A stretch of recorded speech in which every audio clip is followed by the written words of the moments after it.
Okay, so now let us look at the H tan. Here is where the derivation differs a little bit from your high school derivation. It should, because I have redefined my Maxwell's equations with the coordinate stretching. How did we do that? Remember, we had this equation. This was del cross E is equal to minus j omega mu h. That del became replaced by del E, and that del E got replaced by minus jk, right. So, for a plane wave it is exactly true, for a plane wave it is exactly true, right. So, I mean we had done this earlier also, if you look back over here, right, curl of E was equal to, right, this is familiar. So, minus omega mu h, right.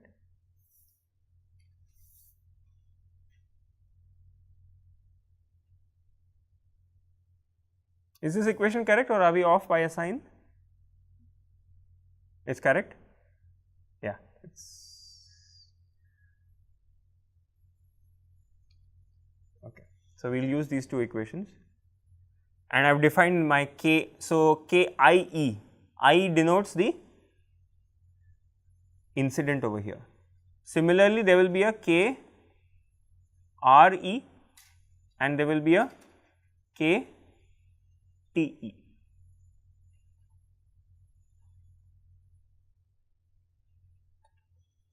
Is that fine?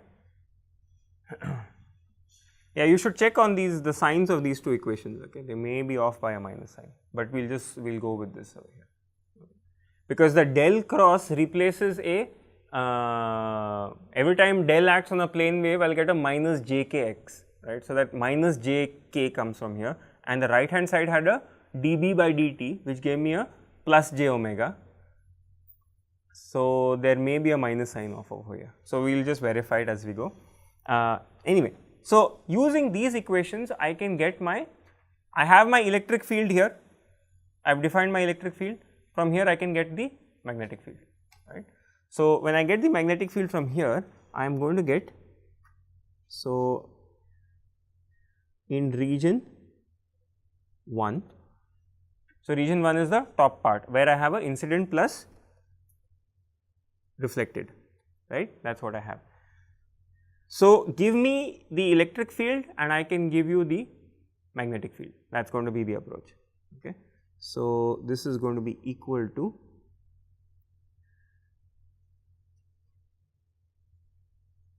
k I e cross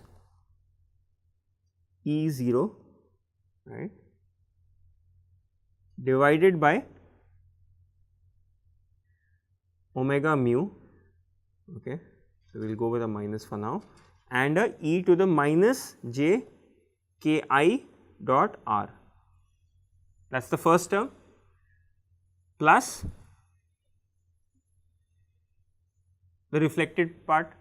So, that is going to be a k r e cross E naught e to the minus j k r dot r divided by minus omega mu. Yeah, I see. So, we here we took e to the plus j k r, okay. So, then okay, so we will stick to this convention and we will just make a few changes over here, just so that we are consistent over here, okay. So, we just, what we would do is, right, and similarly, right. So, that means over here we are choosing time convention to be e to the minus j omega t, okay. So, if we choose this, so this will become, yeah, this will all become plus, yeah, okay. Do these minus signs remain or do they go away in the equations over here? Is reversed, yeah, I thought as much. Yeah. So, this should be a plus and this should be a minus. Yeah, okay. E cross H should give me the pointing vector, Yeah.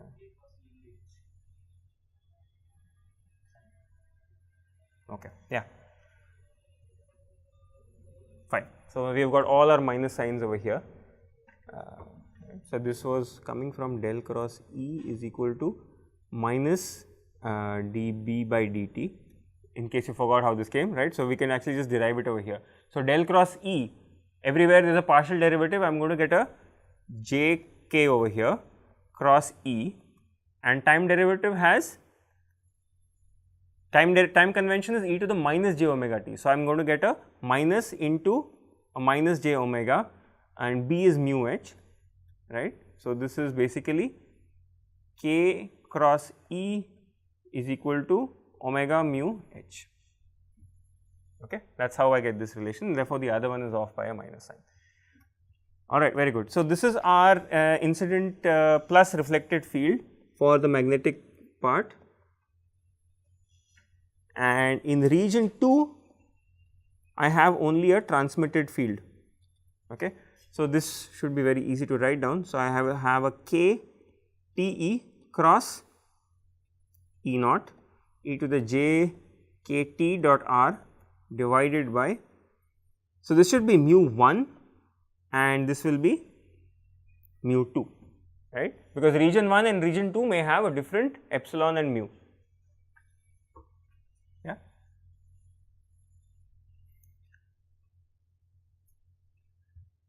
Now, I have everything, right. So, what do I need to do next? This h that I get, once I have this k cross E, k in general is given by this, right. K has 3 components and my E has xy components. So, I can take this cross product, vector cross product, from that which term do I have to keep, because I want to enforce h tan in 1 should be h tan in 2. So, I should drop out which part? The z part, that will give me the tangential field continuity, okay. Remember that, yeah, E naught vector is the same everywhere. So, when I take this cross product over here, I will get a very simple expression. The only thing that will differ here is, in one place I have a ki, I have a kr and I have a kt, okay. So, it is just a little bit of algebra. I have already defined the ki's and the krs and the kt's over here. So, is it okay if I write down the final expression? Okay. So, I will just write down the final expression that I get, and that is where the z component of your k will come, okay. When I take the cross product, you can imagine that this guy will also make an appearance, right. So, what I get is k1z E2z mu 2, okay, 1 minus r, this is the left hand side, and I get that equal to T times k2z E1z mu 1, okay.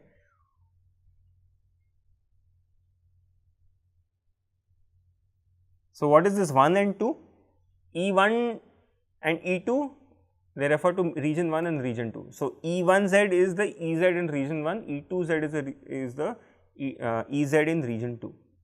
So, I have got my 2 equations in 2 variables, right. This was my first equation over here, where did it go? Yeah, this was my first equation, this is my second equation over here, alright.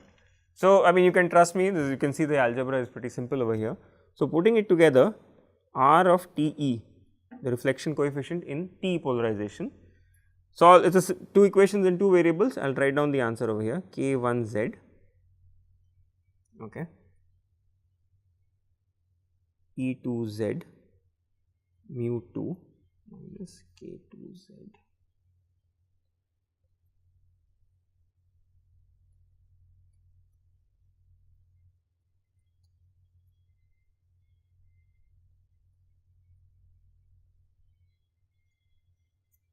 Okay. This is the reflection coefficient that I got, okay. Alright. Now, you notice that there is, I need to say a little bit more about what is this K1Z and K2Z, right? I have previously not spoken about what this K1Z and K2Z are, right? So, it is just very straightforward. I am defining K1Z as the Z component for the incident wave vector, right? K2Z, there is a bit of a typo here, this should be okay.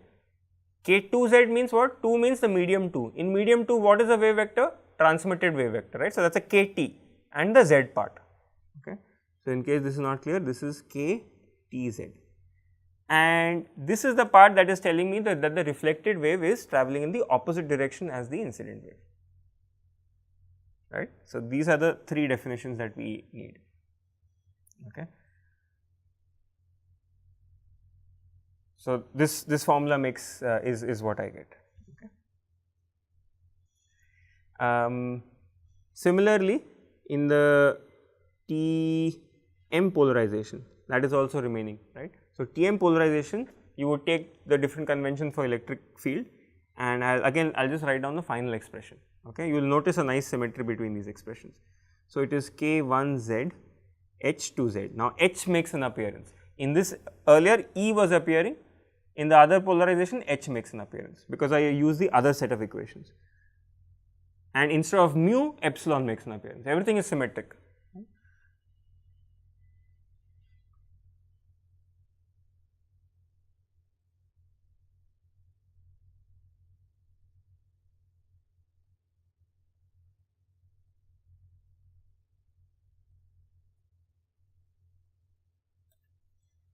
Okay.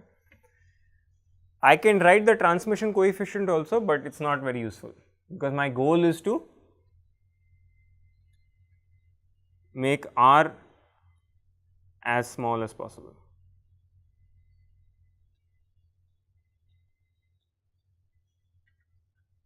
Okay. So, is it, I mean, is it, are you all comfortable with what we did? Well, that depends on the medium, no?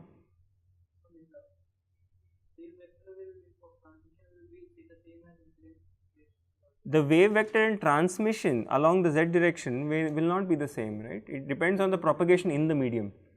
If I have different epsilon mu here and different epsilon mu here, why will the z components be the same? They may not be, right? It depends on the medium properties, okay. And in case you forgot, this was the relation followed by the dispersion relation over here. This is what these K's are following, right. That is how we had set up the new Maxwell's equations, as we call them, right. So, I have got the RTE, which has E's and mu's, right. So, notice what is the additional part, or what is different here compared to what we knew forever? The new part is the introduction of the E's. If I make the E's equal to 1, I get back my high school formulas. Similarly, if I make my H's over here equal to 1, I get back my high school formula. That is the only thing that has changed. So, whatever formula you had, remember n1 sin theta 1 minus n2 cos theta, whatever, right, that is this formula. But my engineering norm in my hand is these now new factors of E's and H's, small e's and H's, okay. Yes, 1 and 2. So, 1 is region 1 and 2 is region 2, okay. So, that's only the only different thing is the presence of these small e's and small h's. Now, we have to do something interesting with them. Yeah. K1Z is the incident wave's Z component of the, the Z component of the incident wave vector. That is over here. So, in the first question we have only the wave vectors in the region 1 and region 2. Yeah, the Z components, they are what are appearing over here, and the medium properties, of course, right, epsilon 1 and epsilon 2, mu 1 and mu 2. Pardon me? Yeah, there is a reflected and a reflection coefficient and a transmission coefficient. Yeah, what I'm saying is, you have K2Z means KTZ, yeah, over here. Yeah. So, there is effect of same as well as Yeah, of course, the region 2 properties will influence the reflection coefficient. so, but there is no, as in there is no reflected wave. K is a wave vector, right? So, I mean, if I have a plane wave traveling in this medium, for example, if you take not this stretched coordinates, but a normal medium, right? So over there, I know that omega by c is equal to k. Any wave traveling has to obey this, whether it's incident or reflected doesn't matter. So this is that k vector, the wave vector, that has to be obeyed by any wave. The reflected wave will have a negative component because it's traveling in the opposite direction as the incident part. Right. So, supposing if I take a 2D view, if this is the z axis over here, an incident wave comes over here and a reflected wave goes in this direction. What is different between these two wave vectors? The z component. The x component in fact doesn't change. That is your Snell's law, angle of incidence equal to angle of reflection. How will that come? Kix is equal to krx and Kiz is equal to minus krz. That's how the wave turns around. Yeah, it's in our choice. I mean, we are doing a general derivation. We are not restricting ourselves to magnetic or non-magnetic. So the PML we construct that is magnetic. We'll see.